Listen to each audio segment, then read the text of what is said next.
Welcome to Brainiac, the show that does for science what 5 pints of lager does for ugly women. The big science on Brainiac tonight. We find out what happens when you OD on O2. We turn up the heat in our attempt to break the black box. Does being tickled create a pant-wetting experience? Does looking stupid make you go faster? We try more things you shouldn't put in a microwave. And Brainiac goes interactive with the explosive of the week. But first, something shocking. Take one very large deserted warehouse. Introduce some low-amp, 9-volt electrical equipment and one Brainiac, and you have yourself an experiment. These electro pads are designed to be placed on the body. The current they carry will produce electrical impulses to stimulate specific muscle groups. This week, we're experimenting to find out if, whilst being electrocuted, you can be a high-class wine waiter. Our Brainiac has 4 pads on his body, 2 on his back muscles and 2 on his arms. Sorry about that. Muscles respond to the electricity by contracting. Our Brainiac has no control over when the electric shocks will be given. I'm terribly sorry. Sorry. Sir? Or how often.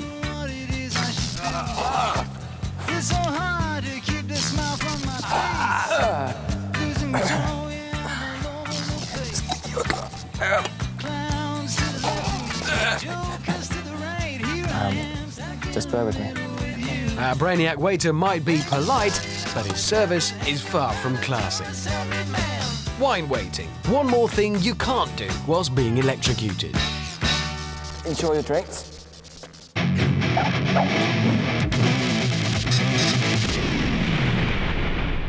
Things that make you go, Here's one for you. How young can you be and still die of old age? Things that make you go, We ask a lot of questions here on Brainiac. They come to us when we go out and look at the world around us and ask the simple question, why? And then sometimes we just nick stuff off the internet. Things like this that we found in a website chat room. I've heard that if you play a sound at exactly the right frequency, it'll make whoever hears it poo their pants. A sound that makes you poo your pants. Can it be true? Well, we've been doing some research, and we think there may well be something in this. Apparently, the sound is called brown noise, and it's what's known as a subsonic frequency. This machine can deliver subsonic frequencies. The exact sound we're looking for was discovered by a man called Trevor Wilson, who wrote a thesis on it. He said that it is a tone played at a frequency of 22.275 hertz and a level of minus 30 decibels. In his paper, he said that it will immediately loosen the bowels, causing diarrhea in any persons within 1 meter of the source. It's believed to do this by stirring up the sympathetic vibration frequency of a person's colon. OK, now this is going to be an interactive experiment, one for you to try at home along with us. In a few minutes, I'm going to set that machine to generate the tone, brown noise. Now, this speaker goes in here, and our Brainiac, come on, goes in along with it. Oh, hang on, you'll need this. Almost certainly. Good luck.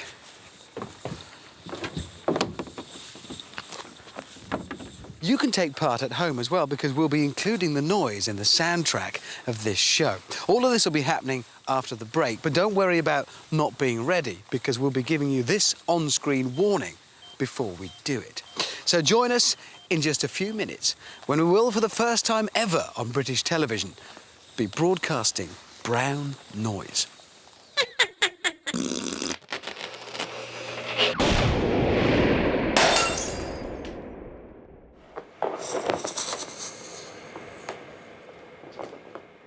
Hello there, I'm Kelly, and you're watching Brainiac. talk like this all the time. Oh, hello.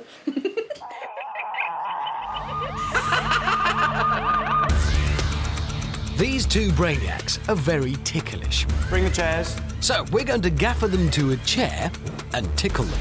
This isn't just mindless cruelty, it's cruelty to satisfy our endless search for knowledge. We've got lots of questions to answer. Which is the most ticklish spot on the body? Which is the best tickling method? And can we make these Brainiacs wet themselves laughing? But mostly, we'd like to see them suffer, and that's pretty much guaranteed in this experiment. So, tickling. What's it all about? First things first, to fill them with water. Open wallet. A litre each should do it.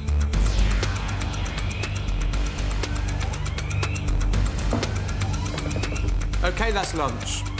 Time's needed for it to get through their system, so while we have lunch, we wait for the water to arrive in the bladder area.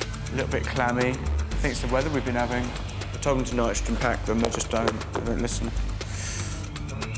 2 hours later, it's tickle time. OK, they're fully secured. First, let's try feathers. OK, tickle them.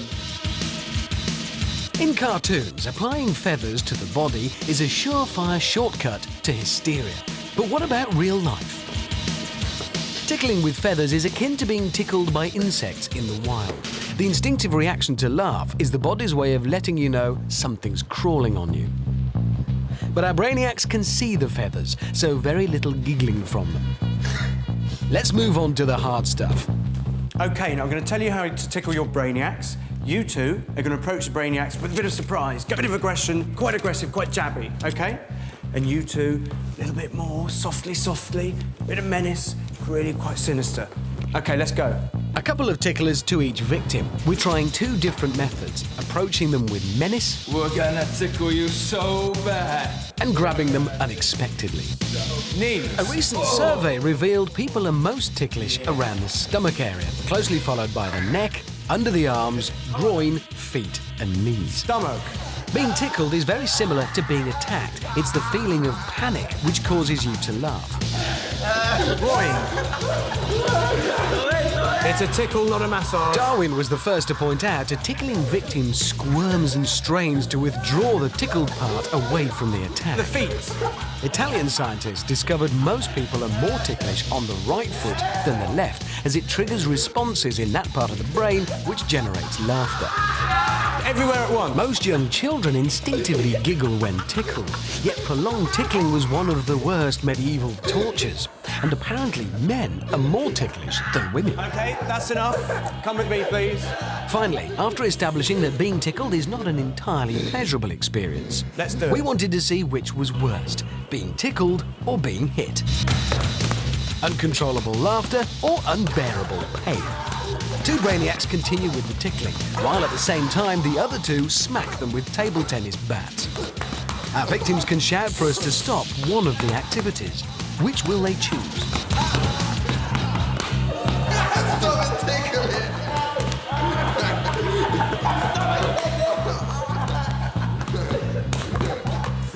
OK, that's it, that's it. Well done, everybody. They were quite good, actually. Sadly, at the end of the day, we couldn't make them wet their pants, but it was all a good laugh. For us, anyway.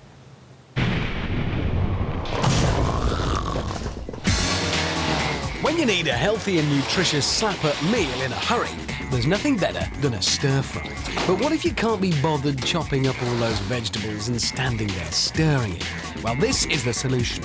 All we need is veg, oil, and some soy sauce. Of course, a large wok that stirs itself would also be handy. Chopping vegetables is a chore, unless of course you can get your hands on some heavy machinery. This chipper normally chews up trees, but we found a better use for this diesel-operated beast. This is much more fun than using a kitchen knife, and it makes pretty short work of veg.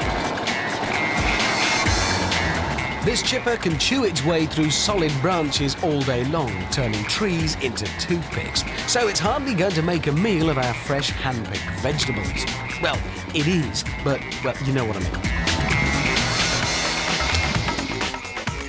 With the vegetables cut, all we need to do now is add some cooking oil, preferably sesame oil for that authentic taste, some soy sauce, and then we need to introduce some heat. On Brainiac, we prefer to use flamethrowers where we can, just because they're cool. A few minutes on high should do the trick, and it's starting to smell good. Once it's cooked, it's time to serve it up and dine in a style Brainiacs are accustomed to. Stir fry, the lazy man's way.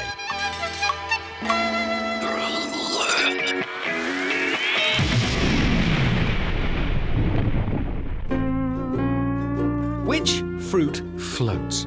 Featuring Professor Mayang Lee and her big basket of fruit. Today she has a lovely pear. So what's your guess? Will the pear sink or will it float? Find out after the break. Also to come, turning pennies into pounds with the scientific approach. It's not the tortoise and the hare, but the tortoise, the snail and the slug. And she's simply the best. It's Tina Turner and her Bunsen burner.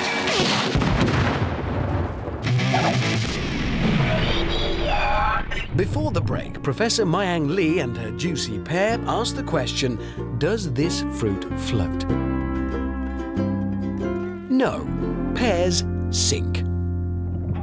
Now, brown noise. Stand by, because we're about to set this box to generate a subsonic frequency known as brown noise, a sound that is apparently guaranteed to make you crap yourself. Literally. OK, Brainiac in there. Are you ready? Yes. Good. Make yourselves ready. OK. Japanese riot police tried it. The French tested it on their own soldiers. A note vibrating at the same frequency as the human colon. It's a weapon that could transform warfare. But will it work?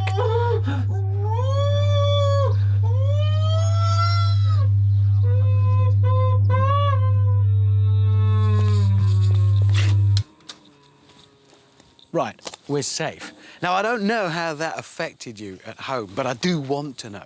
So please email. The address is info@brainiac.co.uk. Now, obviously, we here didn't hear anything because our ear defenders protected us. But I wonder what happened to our Brainiac over there. Hello? Are you OK? Can you open the door for me, please? Just unlock it.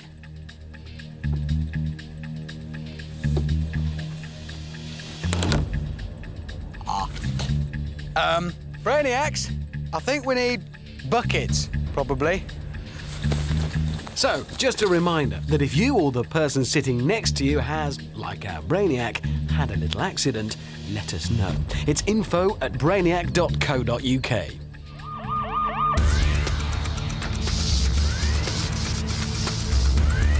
Stop! The following experiment is dangerous for your safety and the protection of those around you. Do not try this at home. No, really, don't. Argon nitrogen gas is found inside most standard light bulbs. As we introduce energy from the microwave oven, we create plasma inside the bulbs. Jingle bell, jingle bell. The flickering light you see is the arc from the filaments to the glass. It's similar to the plasma globes you can buy from gift shops, only a lot smaller. And remember, we do these experiments so you don't have to. Do not try this at home. Jingle bell time, jingle bell time. Every good scientist will tell you there's nothing more important than time spent in research. We on Brainiac regularly go out on field trips. Visit any strip joint, poker room or drinking den and you're bound to find a Brainiac there. Or even a funfair arcade. We've often considered this particular fruit ripe for picking, if only a little research were done first. So that's where we come in. Brainiacs go in to observe, investigate, take findings and report back. You need the edges as well. You need to make it roll down onto the edges instead of the middle. Then, armed with the conclusions, it's time for the main operator to go in. Each of these machines takes £300 to £400 a week of your money. We reckon it's time to get some back. So here they are then, the 5 tips to win at Coin Cavalcade. In at number 5, it's obvious really, never play an empty machine. Always walk away if the gaps on the trays are too big. Remember, those coins that teeter over the edge won't fall unless the gaps are filled up. Don't be lured by hanging cash. At 4, lurk before you strike.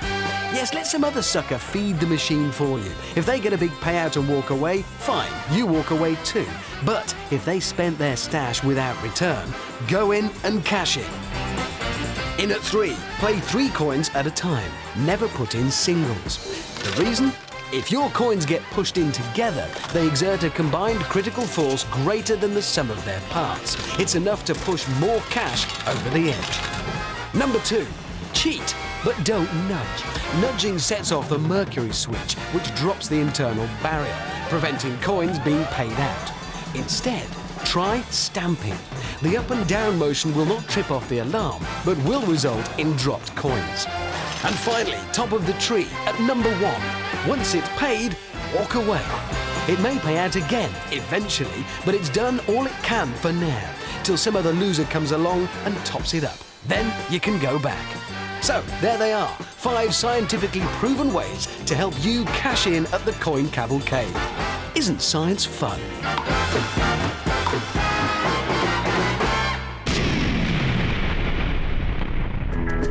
April the 1st? Hey! April Fool's Day! Stuck for a prank?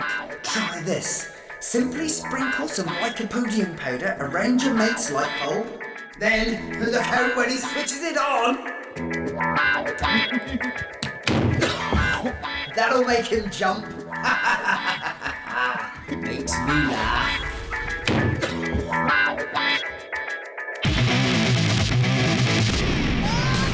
Tina Turner and her Bunsen burner.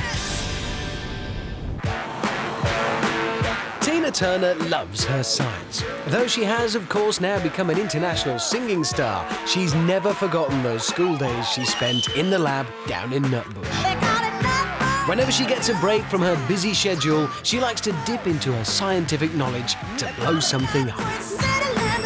Once she arrives at location, our superstar's powerful legs carry her across the loose gravel.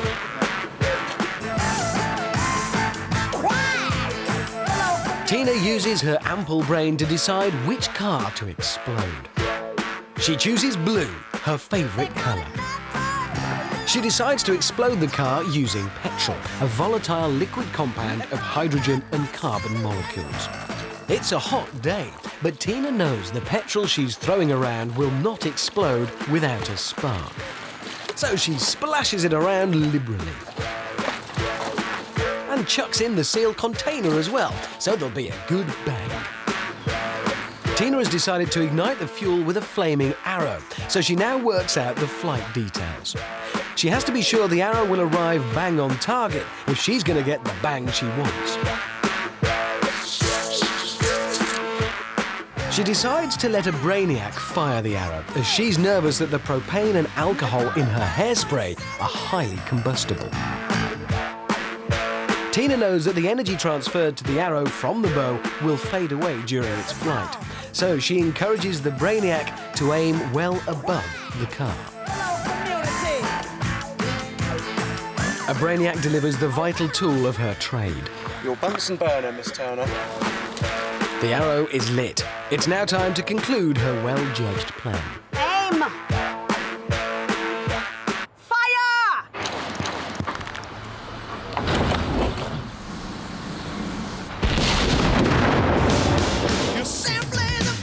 Mission accomplished. Tina cannot contain the adrenaline that now courses through her body, so she dances in triumph. Tina Turner, simply the best at science.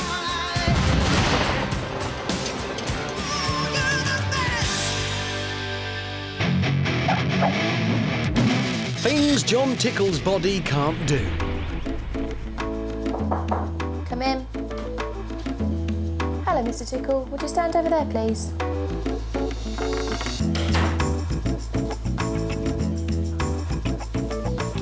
Now, Mr. Tickle, would you please lick your elbow? It is believed that no human being can lick their own elbow, as the combined maximum length of the neck and tongue is about 2 inches shorter than the length of the upper arm. I'm sorry, nurse. I can't do that. OK, Mr. Tickle. Goodbye. One more thing that John Tickle's body can't do. Every day in the Brainiac lab, our email inbox is flooded with suggestions for experiments from the great British public. The mad, the bad, and the downright stupid. Our dedicated research team go through each and every one of these suggestions and thoroughly assess them for their scientific value. Just a very few ideas actually go forward for testing. And if your idea is picked, be sure the Brainiac team will track you down. No science, me. If you've written into Brainiac, we will find you. This week we're in Southampton, grabbing M&M fan Rhiannon Calder.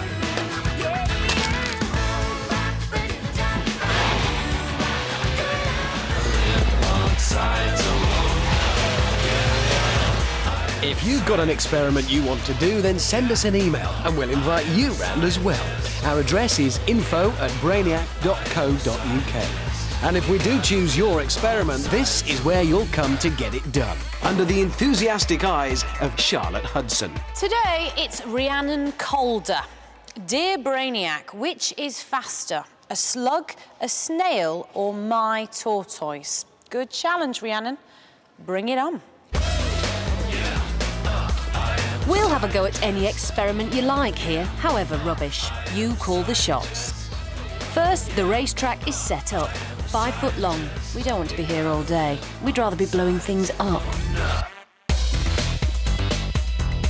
3 paths for 3 gastropods on speed. A tough challenge for any garden creature. Animals, like Brainiacs, are driven by primitive desires. Hunger, fear, the desire for sex. We're banking on the lure of foodstuffs to get these creatures going. Slug, snail, tortoise. They're ready and they're set. Let the games begin. So what do the bookies make of this? Well, the favourite would have to be the tortoise, who can go at a shattering 1/4 mile an hour. Come on, tortoise. Come on, you can do it. When he actually emerges from his shell. A snail's pace is 8 times slower, while slugs limp in 100 times slower even than that. So much for theory, but this is where it counts. Come on, they're not that far ahead. Go on. The snail is fairly bombing it. He must be starving. Look at that. Yes, get ready. Come on, go. Come on. How can that snail beat you? Come on, go. The tortoise stays put. It ain't going nowhere. Hibernation has kicked in. Go, tortoise, go. And it's the snail by 20 lengths. The slug trails in a distant second. And so much for the tortoise. If he tried, he'd have won. He just didn't have the bottle. Her name is Rhiannon Calder. She wanted to know which was fastest, a slug, a snail, or her tortoise. The answer? A snail. I can do science, me.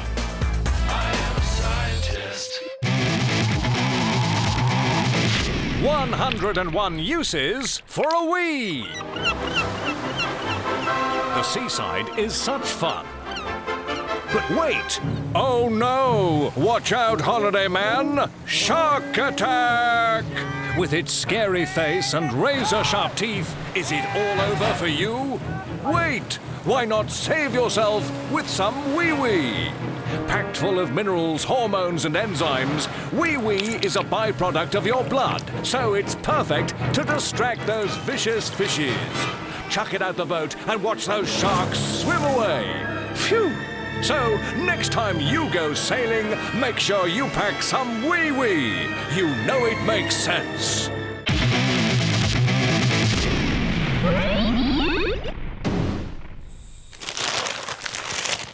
Michael Jackson used to hang out in an oxygen tent, a bit like this one. Apparently, he'd spend hours just sucking up the gas because he believed it would make him live longer. Is he bonkers? Ah, yeah, of course he is. But he might have been onto something with this whole oxygen thing. You see, scientists have discovered that a puff of the gas can help make us perform better at certain tasks. Well, we'll be the judge of that, thank you very much.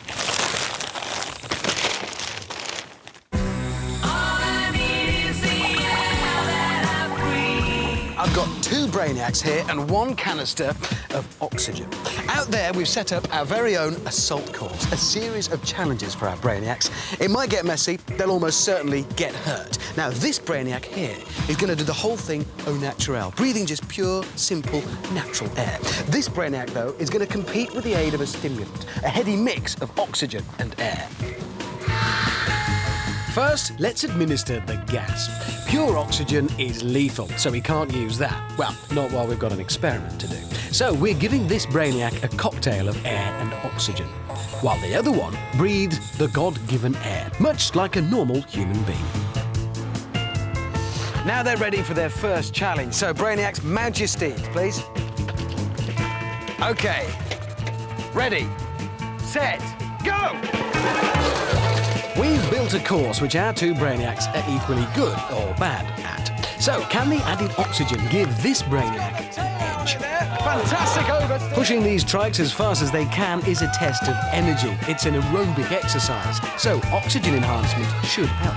Amazingly, 90% of your body's energy comes from oxygen. Only 10% comes from food and water. And the oxygen seems to have helped. The enriched Brainiac pulls ahead. Awaiting them now is the items on a tray challenge. Each Brainiac has 5 seconds to memorise all of these items. The fish, the dart, the mouldy flan, the melted jelly. Then they turn away, 1 item is taken away, they have 5 seconds to recall which one. 3 correct answers from each Brainiac before they can move on. Oh, and to add a bit of extra pressure, if they get it wrong, the missing item is thrown at them. OK, Brainiac, you have 5 seconds to memorise these items. Go. Research has shown that a 30-second blast of pure oxygen can double your recall for several minutes, and the effect will last for a whole day. What's the object? Come on, turn around. You have 5 seconds to spot the missing item. Think, stay put, stay put. I don't know. Sorry, you're wrong. Stand up, come on. OK, turn around. Which object? Quick, memorise, got it? Good. Turn around, please. Turn around. I'm removing an item. Turn around. Increased levels of oxygen heightens powers of concentration and alertness by breaking down glucose in the brain. That then increases the brain's energy levels. Egg, correct. Well done. With this extra thinking food, enriched Brainiac is sharper, faster, and gets a lot less messy than pure air Brainiac. 5 seconds. Fish. Correct. Well done. I don't know. OK, wrong. Think, Brainiac! Does that oxygen think? Time's up, sorry. Sorry, it's wrong. Think! Well, you're wearing it. Sorry, Brainiac. Right, would you like to step back up, please? Memorise them. Turn around, please. Moving an object, turn around. 5 seconds begins now. Start. Yes, it is. That's 3 correct answers. Get a breath of oxygen. While he does that, their next challenge is a straight race on space hoppers. It's around this course and finishing there, simple as that. And Pure Air Brainiac is there first. Go on! Pure Air Brainiac gets a big head start as he's not had a refreshment stop. This is another test of aerobic fitness. The enriched Brainiac has had a valuable short-term energy boost into his muscles, the perfect drug to get him round this course. He passes Pure Air Brainiac and races through to the next challenge. Just look at him go!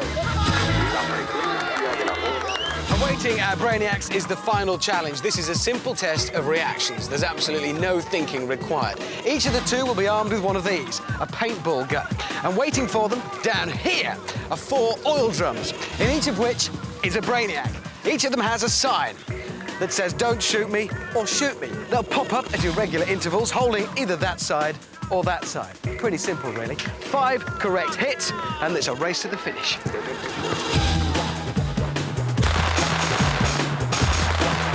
Lack of oxygen can result in depression, dizziness, irritability and fatigue.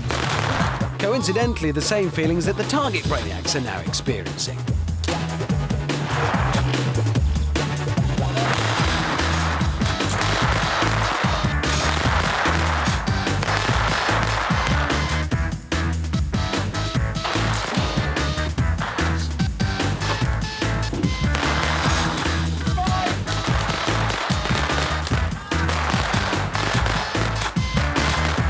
Pumped up with gas and floating on enriched air, it's the Ox charges to the finish. So there we go! Oxygen-enriched Brainiac wins! Final and conclusive proof. If you want to get ahead, get a hit of oxygen. This object has been magnified 360 times. You've probably seen it every day, and depending on what's filling it, admired its shape and form. What do you think it is? We'll tell you after the break.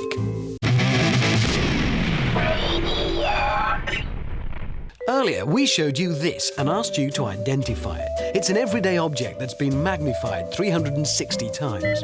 Wrapped around a rear like Kylie's, you'd be forgiven for not noticing the detail. But it's stitching from a pair of jeans.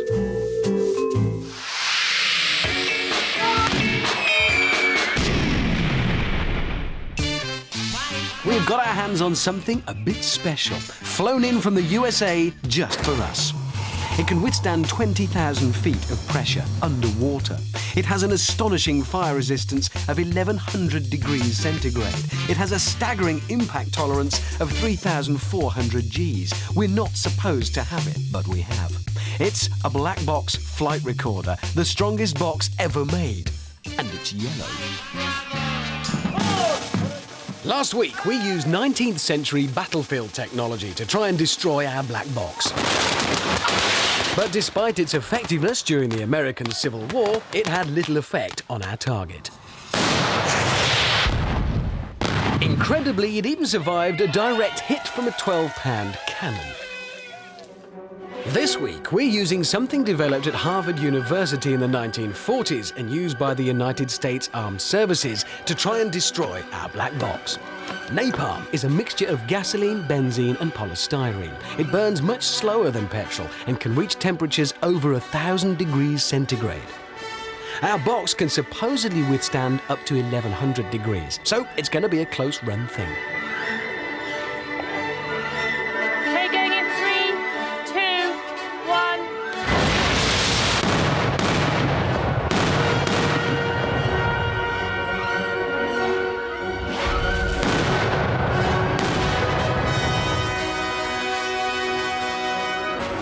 Amazingly, it's still intact. A little dirty, but still in one piece. Yes, the box survives again.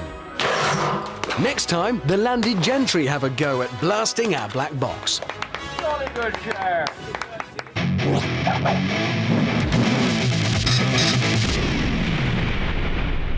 Things that make you go, Here's one for you. In a falling lift, could you save yourself by jumping at the very last second? Things that make you go,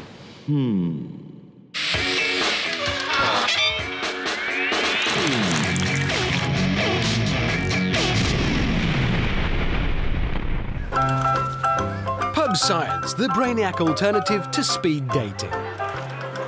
Were you really disappointed with that blinking Beagle 2 thing? British Space? I know it's rubbish. You could do a better job with stuff you find in your pub.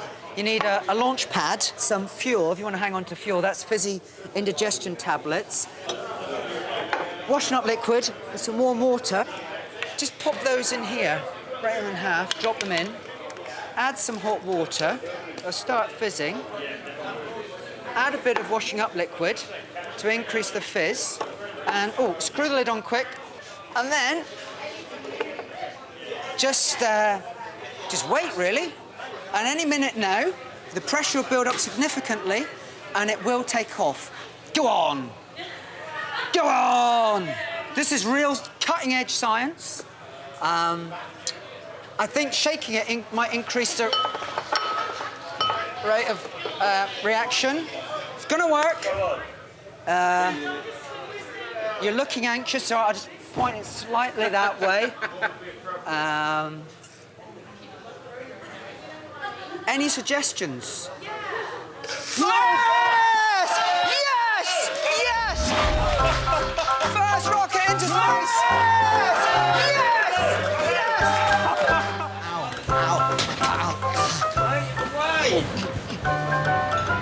Damn scientists. In 1983, Twisted Sister sang You Can't Stop Rock and Roll. But we here at Brainiac beg to differ. You can't stop rock and roll! During this experiment, our stereo will be subject to many of the forces of physics, like acceleration. Each time the Brainiac van corners, the stereo is swung wide, creating an increase in G-forces. The tumbling of the unit also means components inside are experiencing centrifugal force. And of course, the dragging of the stereo creates friction between the surface of the player and the rough ground. Which ultimately means Twisted Sister were wrong. You can't stop rock and roll, you can't. Scientific research claims that if the world climate increases by 3 degrees Celsius, the Greenland ice sheet would melt, causing the level of the sea to rise by 7 meters. So, in case you're caught unawares by global warming, we thought it would be a wise idea to find out which office product you should grab to help you stay afloat. To do this, we've built a floating office. Last week, our office junior decided to grab the PC monitor, which ultimately floated, but didn't have enough buoyancy to support his weight.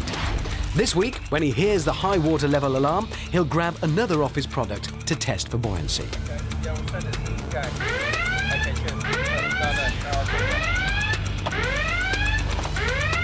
Okay, he's gone for the bin.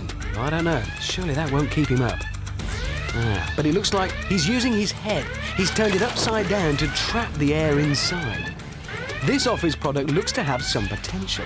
And yes, quite clearly his head there is well above the water. Our office Brainiac is certainly faring much better with this than with the PC monitor. It's that air pocket in the bin there, more than enough to support his weight and keep him afloat. So, the humble waste paper basket, also an office buoyancy aid.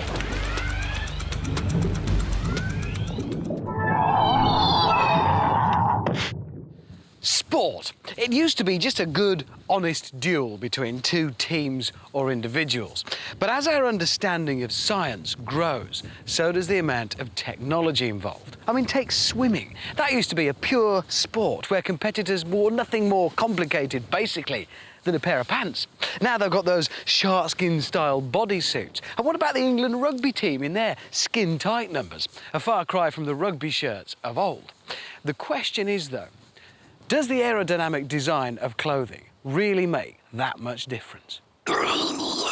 Now, I don't normally like to lose, but on this occasion, I'm happy to hand over the so-called advantage to a Brainiac, because it means I don't have to wear this. Come on, out. Let's have a look at you. Nice.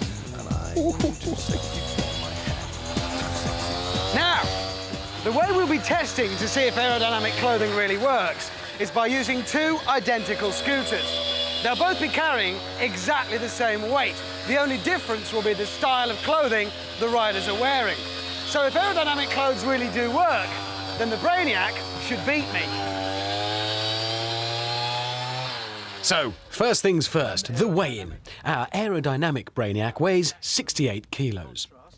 I, with my non-aerodynamic clothing, weigh just under 70. So to make this completely fair, 1.25 kilograms is being added to his scooter. Now, for the moment of truth. It's a straight-line drag race. First past the post wins. Dorky-looking Brainiac up against farmer-looking presenter. Looking for adventure. And whatever comes our way. Yeah, darling, go make it happen. Take the world in a loving embrace. Buy all of your guns and pumps and... With just meters to go and no Formula One style slipstreaming slingshots to be had, it was obvious there was just no way I was going to beat this Brainiac.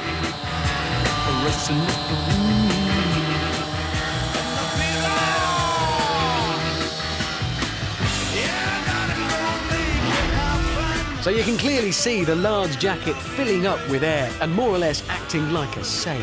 This causes an enormous amount of drag and seriously affects the top speed of the scooter. So there you go. If tenths of a second is what matters most to you, then aerodynamic clothing is clearly the way to go. If image is what matters, then I'd give it a miss. Born to be wild. Explosive of the week. We're down at the Big Bang Farm. Our Brainiac babes are at play. They're going to pick an explosive, blow something to smithereens, and then give it marks out of 10. But here's the best bit. You too can rate the explosion and win the chance to join the girls blowing stuff up on the final show of this series. But what explosive will the girls choose this week? After a quick consultation, it looks like a decision has been made. The girls have gone for gunpowder. Great for fireworks and guns. A fine, old-fashioned banger. And why not blow up their own office? 3 of their friends will judge the explosion, giving it marks out of 10. And this is where you can take part. We're offering you the chance to join the girls blowing stuff up on the final show of this series. And all you have to do is vote. Digital satellite viewers, press the red button now. Or you can text us on 87654. Rate the explosion out of 10 to enter our draw. Just text BANG, leave a space, and your score between 1 and 10. That number again is 87654. Today's explosive, gunpowder, burns rapidly rather than detonates. But in these small packets, it's sure to go off with a mighty bang. Not though until these girls are well clear. Nora will make sure of that.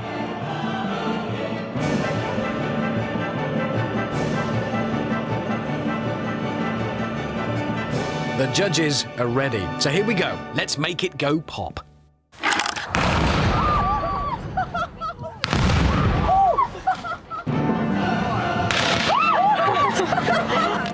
The girls seem pleased, but how do the judges see it? Only a 3 from Beryl. Surely it was worth more than that. A well-earned 7 from Mavis. Nice scatter there. And a generous 8 out of 10 from Hilda. Well, that's what the judges think, but remember, we're waiting for your verdict.